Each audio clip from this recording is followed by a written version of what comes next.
እሺ የሚሰማ ከሆነ ለምሳሌ ወኩም አይኩም አህሰኑ አመለ የትኛው ስራ ያማረ መሆኑን ሊፈትናችሁ ሞትና ህይወት ተፈጠረ ነው የሚል አይደለ? ፈተና ያለ ነው። አላህ Subhanahu Wa Ta'ala ለነብልወነኩም ይላል እፈትናችኋለሁ بشيء من الخوف والجوع ونقص من الاموال ከገንዘብ በመቀነስ ሊሆን ይችላል፣ በረሃብ ሊሆን ይችላል፣ በተለያዩ ነገራቶች እፈትናችኋለሁ አለ። መጨረሻ ግን ምን ይላል? ወበሽር الصابرين ታጋሾችን አብስራቸው ነው። እኛ በተለያዩ ፈተናዎች ካልተፈተነ ሲጀር አላህ አዘ ወጀል ያላ ምንድነው ያሉት? አላህ መልእክተኛ ጋር ሰለተ አንድ ባሪ አላህ Subhanahu Wa Ta'ala ከወደደ ይፈትነዋል፣ እብተላሁ ይፈትነዋል። ፈተና የሚያመጣብን አላህ Subhanahu Wa Ta'ala ስለሚወድድ ገብቶቻል። አላህ ከወደደ ፈተና ይመጣብና ያንን ፈተና እኛ የምናልፍበት መንገድ ደግሞ ተመራት አለው ወይም ደግሞ ምን እንዳለው ትሩፋት አለው። አላህ Subhanahu Wa Ta'ala ጀነትን ያዘጋጅልናል ማለት ነው በዛ በመናልፈው ነገር ላይ። ለዛ እኮ ነው አላህ Subhanahu Wa Ta'ala ቁርአን ሲገልጽ አይታችሁ ከሆነ የሆነ እንትን አላህ Subhanahu Wa Ta'ala ጫፍ ላይ ሆነው የሚያመልኩት አካላቶች የሆነ ፈተና የሆነ ነገር በሚደርሳቸው ጊዜ ወዲያው ይወድቃሉ። ነገር ግን እነዚህኞቹ ሳከሆኑ ወይም ደግሞ አላህ Subhanahu Wa Ta'ala ፈተና በሚያመጣቸው ጊዜ ይታገሳሉ፣ ያላህን ገመድ አጥብቀው ይይዛሉ ማለት ነውና አላህ የሰጠን ኒዓማ በጣም ብዙ ነው። አላህ በእኛ ህይወት ውስጥ እኛ ሰራሃ ወደ ራሳችን አምጥተን እየኖርንበት ነው ወይ የሚለው ነገር አይደለም፣ እየኖርንበት አይደለም። ለምሳሌ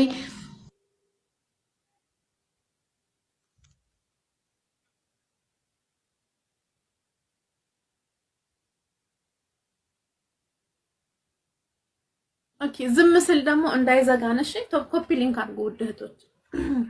እኔ ለረጅም ጊዜ ዝም ካልኩኝ ይዘጋላሉ ቲክቶክ እና ኢንሻአላህ ይሰማል መጥቻለሁ። እሺ መርሐባ። እሺ የሚሰማ ከሆነ ለምሳሌ ያክል ብዬ እያረኩ ነው እንትን ያመጣብኝ ነው። ለምሳሌ ማመስገን የሚባለው ነገር ወኢተአዘነ ረቡኩም ለኢን ሸከርቱም ለአዚደነኩም ብሎ አምላካችን አለ ጌታችሁ አላህ Subhanahu Wa Ta'ala ወኢተአዘነ ረቡኩም ለኢን ሸከርቱም ለአዚደነኩም طيب ከአመሰገናችሁ እጨምራላችኋለሁ አለ። ወለኢን ከፈርቱም ከካዳችሁ ግን ኢነ ዐዛቢ ለሸዲድ ቅጣቴ በጣም ብርቱ ነው አለ አምላካችን አላህ Subhanahu Wa Ta'ala። ገጽሮ አላህ የሰጠን በጣም ብዙ ኒዓማ አለ። እንደውም ስለ ነቢያቶች እኮ ሲናገር አምላካችን አላህ Subhanahu Wa Ta'ala ወማ ቢኩም ቢኒዕመቲን ፈሚን አላህ ከአላህ Subhanahu Wa Ta'ala ኒዓማ የሚባለው ነገር ራሱ ከአላህ እኮ ነው። ወኢን ተዑዱ ኒዕመተ አላህ ላ ተሕሱሃ የአላህ Subhanahu Wa Ta'ala ኒዓማ በቁጥር ታዘልቁትም። ኢነላህ ለገፉሩ ረሒም አላህ Subhanahu Wa Ta'ala አዛኝና ወንጀልን የሚምር ነው ጌታችን አላህ Subhanahu Wa Ta'ala። ስለ ዳውድ ቤተሰቦች ሲናገር ዒመሉ አለ ዳውደ ሽኩራ ወቀሊሉ ሚን ዒባዲየ ሽኩር ይላል። ከባሮቼ በጣም ጥቂቶቹ ናቸው አመስጋኞቹ እያለ ይናገራል። እኛ የተሰጠን ነገር ብዙ አለ። ለምሳሌ አሁን እኔ መናገር መቻሌ፣ እጄ መንቀሳቀስ መቻሉ፣ እጄ ለምሳሌ አሁን እኔ ከኔ ተርፌ ለሌሎች ማብላት መቻሌ፣ ማጠጣት መቻሌ፣ ገቶቻል አሁን ማውራት መቻሌ፣ እዚህ መሰባሰባችን ራሱ ኒዓማ ነው። ስንት አሉ ያኔ ያላህን ቃል የማይሰሙ ስንት አሉ፣ እጃቸው የማይንቀሳቀስ ስንት አሉ። ሆስፒታል ብትሄዱ መቃብር ቦታ ላይ ሄዱ፣ እስር ቤት ውስጥ ሄዱ፣ የተለያዩ ቦታዎች ላይ ሄዱ ኒዓማዎችን ለማየት ማለት ነው። ለምሳሌ እስር ቤት ብትሄዱ እንዳለ ነፃነት አጥተው ገብቶቻል። ምን ነው ከዚህ ቦታ መውጣት ነው የምፈልገው የሚሉ አሉ። በቃ ምንድነው ምን ትመኛለህ ብትሏቸው ከዚህ ቦታ መውጣት በቃ ነፃነት የማገኘት። እኛ ልነፃ ሆነን አላህን እያመለክን ነው ወይ? እኛ ግን ከዛ ቦታ ምናልባትም ያለ ምንም ጥፋታቸው በዙልም ማለት ነው ተቀጥተው ሊሆን ይችላል። እስር ቤት በነፃነት አጥተው እስር ቤት ሊሆኑ ይችላሉ። ገብቶቻል። ሐኪም ቤት ሂዱ በሆላሊት በሽታ እኛ ምናልባት ጧት ተነስተን እንደፈለግን ሽንታችንን መሽናት እንችላለን፣ እንደፈለግን መሆን እንችላለን፣ ውሃ እንደፈለግን መጠጣት እንችላለን። እንደዛ ግን ውሃ መጥነው ይጠጣሉ። ጧት ተነስተው ሆላሊታቸውን ያሳጥባሉ።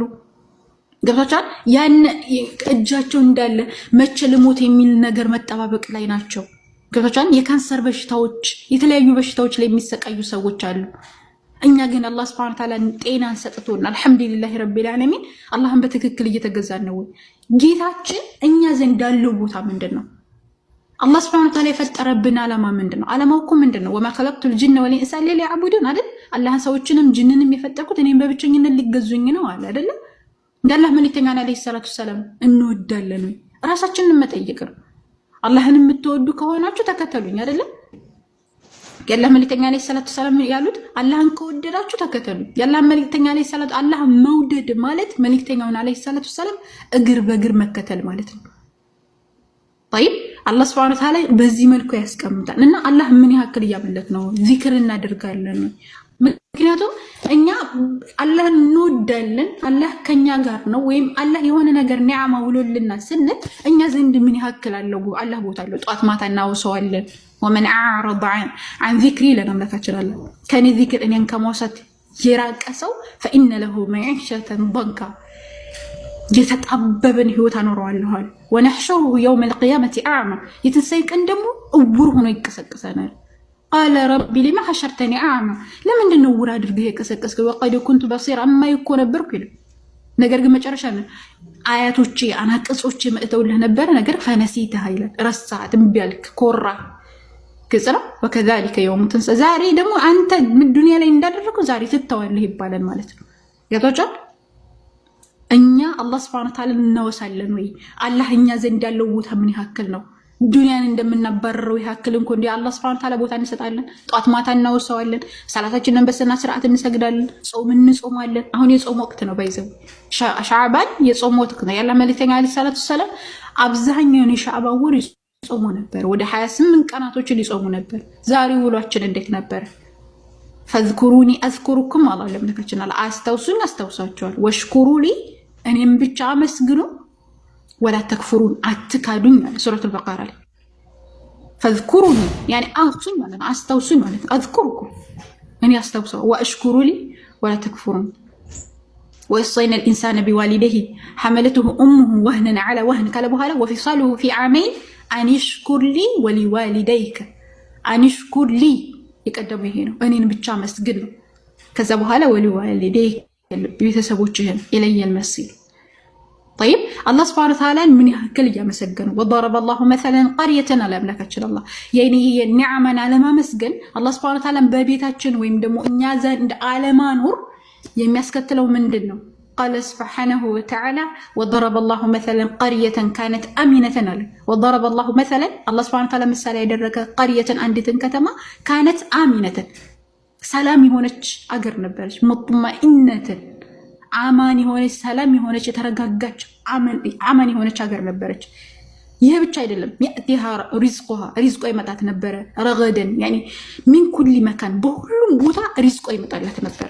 ነገር ግን መጨረሻ ምን አደረገች? ይቺ ሀገር ሰላም መጀመሪያ ሰላም የሆነች ሙጥመኢነ የነበረችው ሰላም የነበረችው ሀገር በምን እንትናለች ሲባል ፈከፈረት ካደች። በምንድን ነው የካደችው? በአላህ ነው እንዴ? አይደለም። በአንዑሚላ በአላህ ኒዕማ እኛ አላህ የተሰጠን ነገር በጣም ብዙ ነው። ነገር ግን ምን ያክል አላህን አመስጋኝ ነን? ምን ያክል ቦታ አለው አላህ Subhanahu Wa Ta'ala? እኛ አላህን እናመሰግናለን ሲባል እኛ በተግባር ነው መሆን ያለበት እንጂ በአፍ ብቻማ ማንም እኮ ይላል። ሙናፊቆችም እኮ ይላሉ አይደል? ካፊሮችም ይላሉ እኮ። ወላኪን አላህ እኛ ዘንድ ምን ያክል ቦታ አለው? ሰላታችንን በስነ ስርዓት ስንሰግድ፣ ከቢድዓ ከሽርክ ተውሂድን ስንይዝ፣ ከቢድዓ ከሽርክ ስንርቅ፣ አላህን በብቸኝነት ስናመልክ፣ ጾማችንን ስንጾም፣ ሰላታችንን በትክክል ስንሰግድ ነው ያነ ነው ትክክለኛ የእኛነት ወይም ደግሞ አላህ Subhanahu Wa Ta'ala እኛ ዘንድ አለ ብለን እንድናምን ወይም ደግሞ ያንን ነገር እንድንተገብረው የሚያደርግ። ይቺ ሀገር ምን ሆነች? መጀመሪያ ፈከፈረት አለ ቢአንዑሚላህ በአላህ Subhanahu Wa Ta'ala ኒዕማ ካደች። ከዛስ فأذاقها الله Subhanahu Wa Ta'ala يعني አኮነነበት ሊባሰል ጁዕ ረሃብን አንድ ወለኸውፊ ፍርሃትን ከዛ ቢማ ካኑ የስራዑን ሲሰሩት በነበረው ነገር አለምለካችን አለ። ይህ ሁሉ የተከሰተው ምንድነው? የአላህ ኒዕማ አለማመስገን።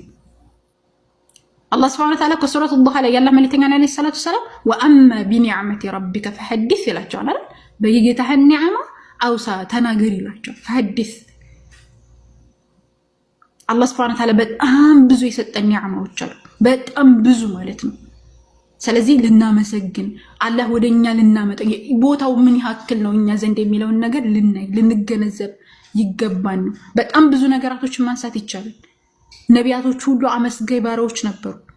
ኢነ ኢብራሂም ካነ ኡመተን ኢላ አምላካችን አላህ Subhanahu Wa Ta'ala ኢብራሂም ኡማ ያለው ለምን ይመስላችኋል? ቃኒተን ሊላሂ ሐኒፈን ያኒ ቃኒተን ሊላሂ ለአላህ Subhanahu Wa Ta'ala ቃኒት የነበረ ሐኒፍ የነበረ ሰው ነው አይደል? ወለም የኩን ሚነል ሙሽሪኪን አለ። ከዛ በኋላ ከአጋሪዎች አልነበረም ካለ በኋላ ሻኪርን ሊዐንዑሚ ለአላህ ስብሐነ ወተዓላ ኒዕማ አመስጋኝ ነበረ። እጅተባሁ ወሀዳሁ አላህ ስብሐነ ወተዓላ መረጠው፣ ከዛ በኋላ መራው ኢላ ሲራጢል ሙስተቂም ወደ ቀጥተኛው መንገድ ማለት ነው። ዙርየተ መን ሐመልና መዐ ኑህ ከኑህ ጋር የነበሩ ህዝቦች ራሱ ኢነሁ ካነ ዐብደን ሸኩራ ይሱ ምን ነበር? ምን አይነት ሰው ነበረ? ዐብደን ሸኩራ አመስጋኝ ባሪያ ነበረ እያለ አምላካችን አላህ ነቢያቶችን ይገልጻቸዋል። ያ አዩሃ ለዚነ አመኑ ኩሉ ሚነ ጠይባት ማ ረዘቅናኩም እናንተ ያመናችሁ ሰዎች ሆይ አለ አምላካችን አላህ ከተሰጣናችሁ ሲሳይ ተመገቡ፣ ወሽኩሩ ሊላህ ነገር ግን አመስግኑ ኢንኩንቱም ኢያሁ ተዕቡድ እሱም በትክክል የምትገዙ ከሆናችሁ እያለ ይናገረንና አመስጋኝ ባሪያ እንሆን ነው። ገብታችኋል? አላህን እንወዳለን፣ አላህን ሱብሓነሁ ወተዓላ በእኛ ዘንድ አለ ስንል አላህን በትክክል እናውልቀዋለን፣ እናመልከዋለን፣ እንገዛዋለን ስንል ምን ያክል ነው እየተገበር በተግባር ነው ወይስ በወሬ ነው? እንደ ሙናፊቆች እንደውም አላህ ሱብሓነሁ ወተዓላ ትንሽን እንጂ አያመሰግኑም እንደሚባሉት ነው ወይስ እንደማን ነው የሚለውን ነገር ራሳችንን መፈተሽ ከጧት ጀምረን ከፈጅር ሰላት ይጀምራል። አንድ ሰው አላህን የሚወድ ከሆነ ከሞቀ ጉልበቱ ከመቆ ምንድነው ከሞቀ ፍራሹ ተነስቶ ጌታውን ያመሰግናል፣ ጌታውን ያመልካል፣ የጧትና የማታ ዚክር ያደርጋል። ገብቶቻል? እኛ ዘንድ አላህ ሱብሓነሁ ወተዓላ ኒዕማ ስናመሰግን በዚህ መልኩ ነው እንጂ ዝም ብሎ በወሬ ቢሆንማ ብዙ ነገር እኮ ማውራት ይቻል ነበር። ማንም ያወራን ነው። ዋናው ነገር ግን ተግባር ነው። ዋናውና ትልቁ ደግሞ ተውሂድ ላይ መጽናት፣ ከሽርክ መራቅ፣ ቢድዓ መራቅ፣ አላህ ሱብሓነሁ ወተዓላን ጥብቅ አድርጎ መያዝ፣ ወደ አላህ ሱብሓነሁ ወተዓላ መጠጋት ከብዙ ነገራቶች እንድንጠብቅ ያደርገናል። አላህ ሱብሓነሁ ወተዓላ በሰማነው የምንጠቀም ያደርገን። سبحانك ربنا وبحمدك اشهد ان لا اله الا انت نستغفرك ونتوب اليك. عفوا بلنا بزهوباችሁ